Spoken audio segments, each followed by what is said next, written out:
All right, today we're going to look at functions. Functions are fun. That's why we always capitalize the first three letters of functions. So this is our day 2 notes. If you want to add the date up here, that's great too. And just a reminder, so functions, a lot of this you've learned before. Functions is a special relationship where each input has a single output. Now you may have learned a different definition, but these are all very similar. So remembering that every input can only have one output.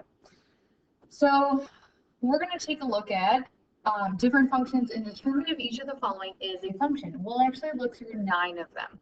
So take a moment, and here are just some functions labeled by their tables.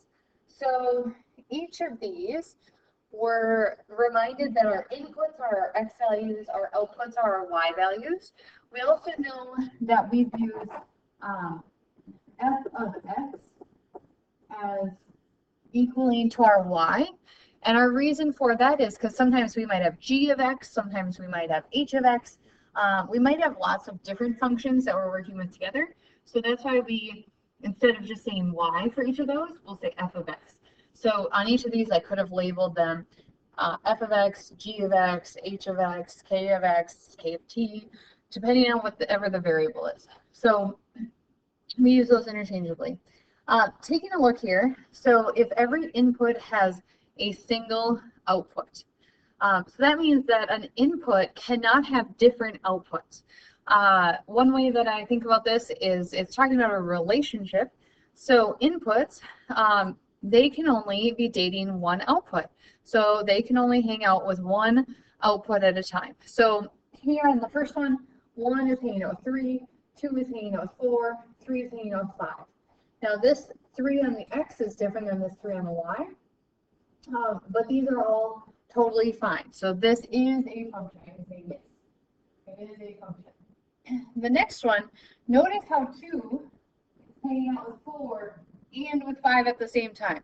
So if I am talking about the input of 2, then I don't know if my output I'm going to get is 4 or 5. So because I had 2 different outputs here, then this is not a function. So no 2 being a function because of that 2. Now, it seems like a double standard, I know, but every input here has a different output. So like 1 is not duplicating a different output. So if I wrote 1 again, then I would expect 4, and these are just saying the exact same thing.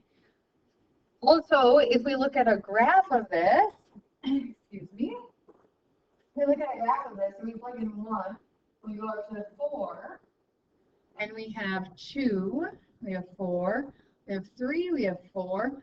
We're beginning to see a line.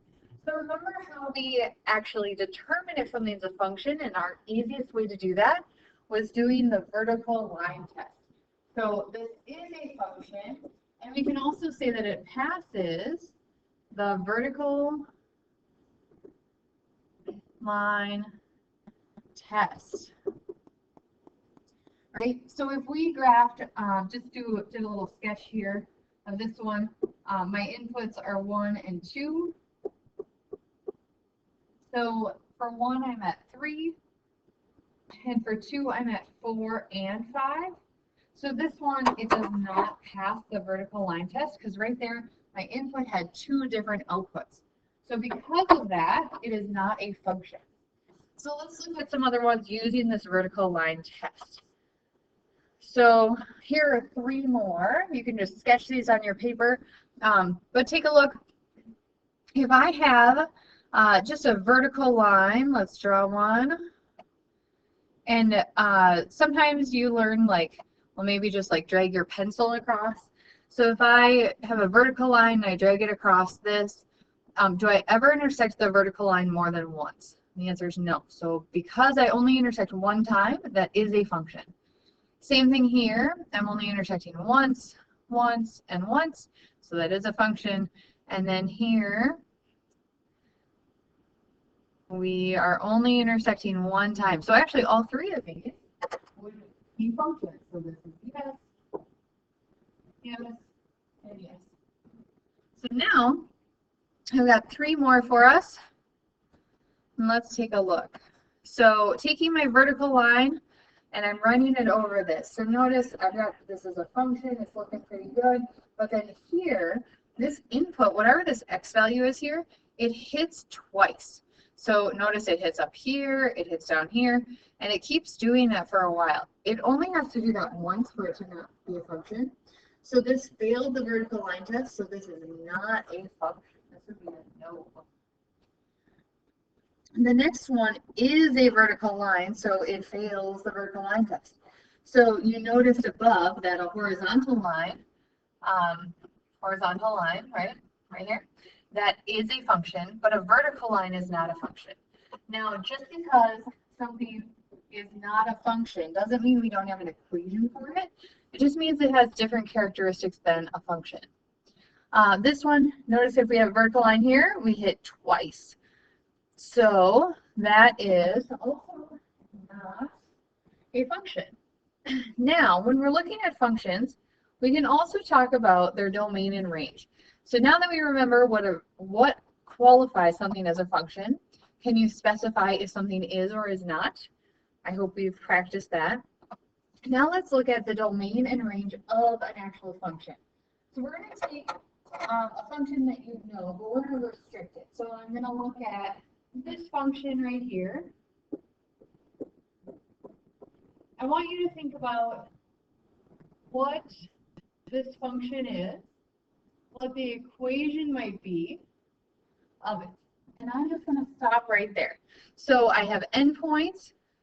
I have a point down here.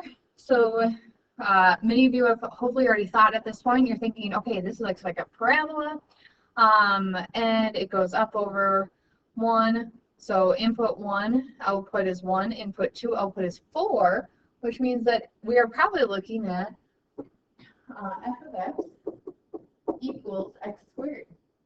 But notice what I did is I stopped my domain here, right? I am only looking at it between 2 points. So as we analyze this, our domain, we're going to practice writing this in interval notation. So the domain and the range of this function. So first of all, is this a function? Yes, it passes the vertical line test. So the domain of it, we're thinking about all these points that we have here. So this is really the point -2, 4. This is really the point -1, 1. This is the point 1, 1. This is the point 2, 4. But remember, in functions, we really have points that are connecting all of this. So there are infinitely many points that are connecting this, and how we represent that is with this curve. So because there are infinitely many points between these points, we're trying to think of, well, what is the lowest domain or lowest x value that I go? And what's the highest x value that I go?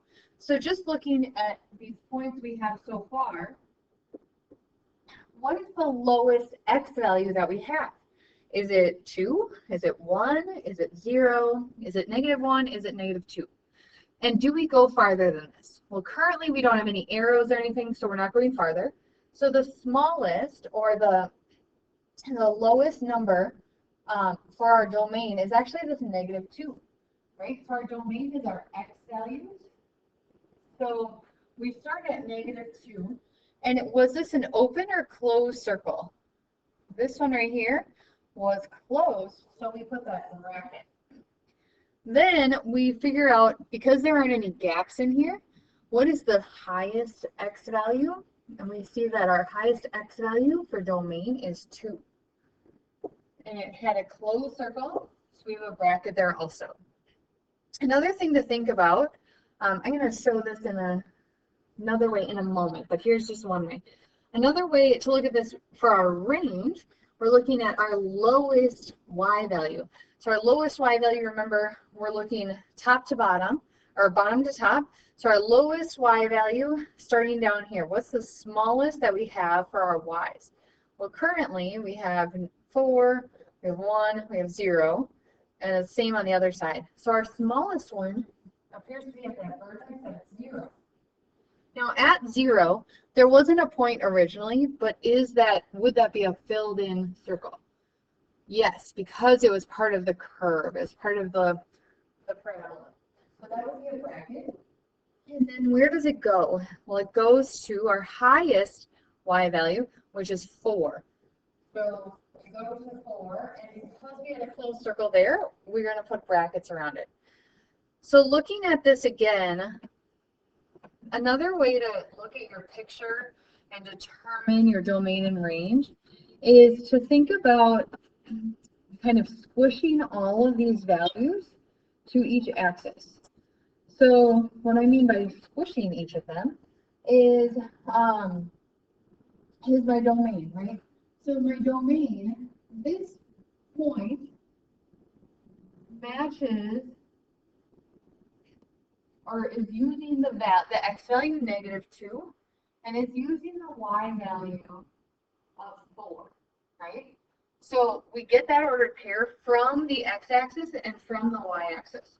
So because those come from there, then if I kind of flatten this whole thing out here, notice that what I just shaded in is really just this interval here, right? So from -2 to 2.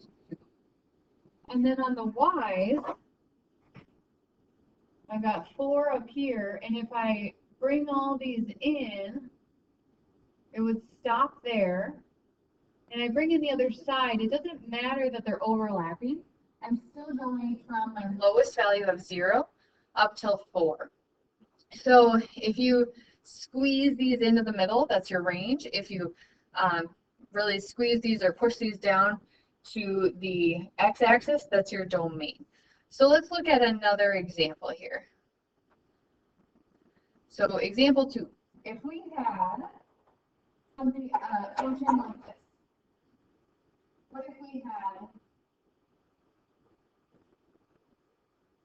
a function where it was an open circle and then it went up like this? Excuse me. Now, is this a function? Would this pass the vertical line test? Yes. Some of you may have seen this at the end of last year, but we'll continue to study this throughout the year. So this one, let's figure out our domain and our range. Now notice that this point that actually isn't a point is at -2, -1, right? It's not actually a point because it's an open circle. But we're going to use that because that appears to be our lowest x value, right? Our x's go from -infinity over here to infinity over here. So our lowest x value is always on the left. And then our y values, our lowest is at the bottom and our highest is at the top. So our domain here, we would start at our lowest x value. So our x value, some of us remember we wrote this as like d with an x. You're welcome to write that also. Either one is fine. So we start at -2 and we go to infinity, right? It's got that arrow, so it's continuing on as x's go to infinity. Now at -2, do we have an open or closed circle? We have an open circle, so we're going to put parentheses, and infinity always has parentheses. Now our range here, our smallest y value is at -1. Again, we had an open circle, so it's parentheses. And then we're going up, and this function really continues to go up and up further and further and further. And it's just gradually going, but it's still going to infinity. We put parentheses there. So here are just 2 examples. We'll work through more examples together, but just to get you started. Thanks.